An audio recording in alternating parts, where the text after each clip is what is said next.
The sounds of children screaming, trying to escape the Uvalde shooter, part of powerful testimony given to members of Congress. Tess will never get to experience the life we had prayed she would live, and we will never know how scared she was in her last moments in that classroom. The memorable message to lawmakers, but does it come too late to make a difference? Walls and barriers to block the surge from a devastating storm. Why a huge bill just passed in Washington could help protect Texas from future hurricanes. A new surge of migrants crossing the Rio Grande is overwhelming some parts of Texas and bringing new calls for action. The real failing here is Congress's inability politically and procedurally to grapple with immigration reform legislation. Why the surge of border crossings could grow in the coming weeks, and the ideas for short-term and long-term solutions. Produced from the Capitol in Austin and airing statewide, this is the award-winning State of Texas. Hello, and thank you for joining us. I'm Monica Madden in for Josh Hinkle. A U.S. House committee heard gruesome and gut-wrenching testimony Thursday with a focus on the Uvalde mass shooting. The hearing on gun violence featured some of the most painful and detailed accounts of the school shooting that we've heard in the months since we've covered this story. And I do want to warn those of you watching at home that this may be very difficult to hear, including sounds from that terrible day. The familiar knock of a gavel starting the hearing, followed by this.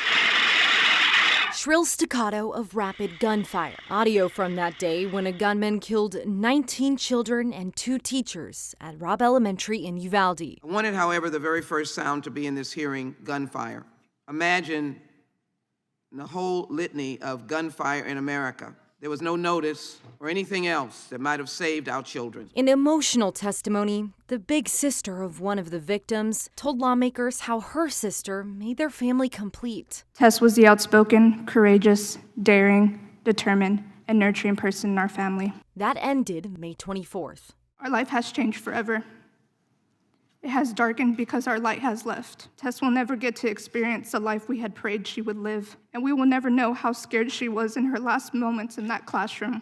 Uvalde pediatrician Roy Guerrero. This is the shrill screaming of kids trying to get out while their classmates are being murdered. Shared horrifying moments.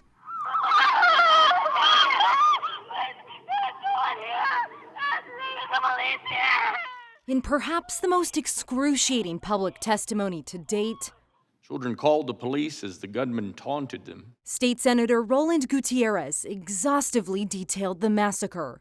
Child was dragged out of the hallway.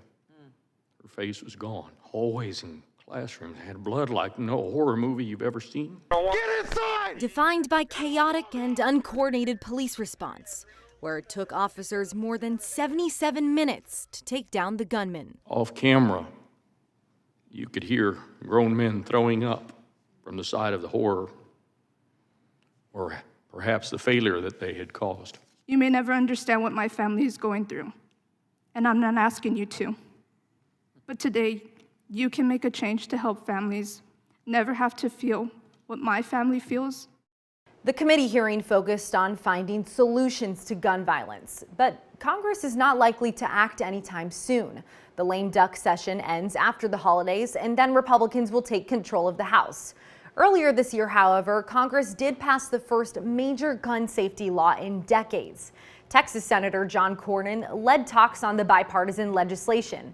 It includes increased funding for mental health programs, crisis intervention programs, and tighter restrictions on guns for people convicted of domestic violence. But the measure did not include a provision to raise the minimum age to buy an AR-15 style weapon to 21. That's something that the Uvalde families are calling lawmakers to pass. And back in Uvalde, families of the shooting victims voiced dissatisfaction with an independent review into the county sheriff's department. Uvalde County Commissioner's Court hired an attorney for this review, but the report only looked at the department's procedures and policies and not the actual response to the shooting. Our Ryan Chandler has more. It's not me. It is the children that you have to face. It is the thing you have to live with every single day. Jesse Rizzo lost his niece Jackie at the Robb Elementary School massacre more than 6 months ago.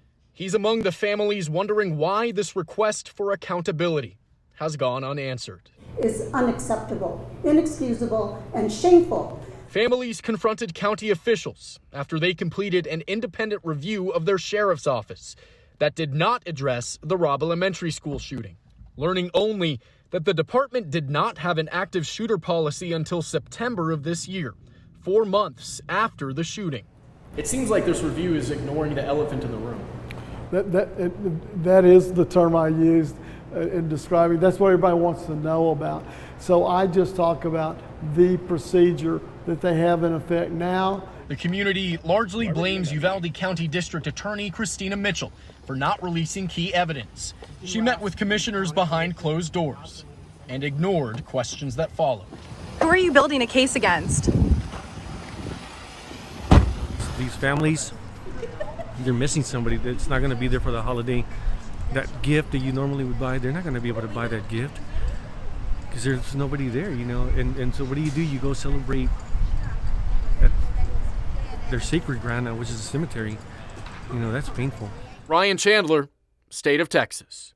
This report comes as Uvalde Sheriff Ruben Nolasco is facing new scrutiny for his actions that day, specifically failing to communicate vital information about the gunman and not acting on information about surviving children inside the classroom. Mariano Pargas resigned as the city police chief last month, but he still serves as a county commissioner. Families continued their demands that both of those leaders resign.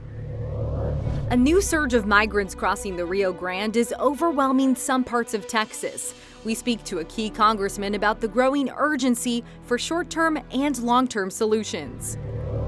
Senators approve a multi-billion-dollar defense bill, but it includes a major project you might not associate with the military. The industries in and around the Texas Gulf Coast are critical to our security and for those of our allies. How the defense spending bill is boosting a plan to protect the Texas coast from future hurricanes.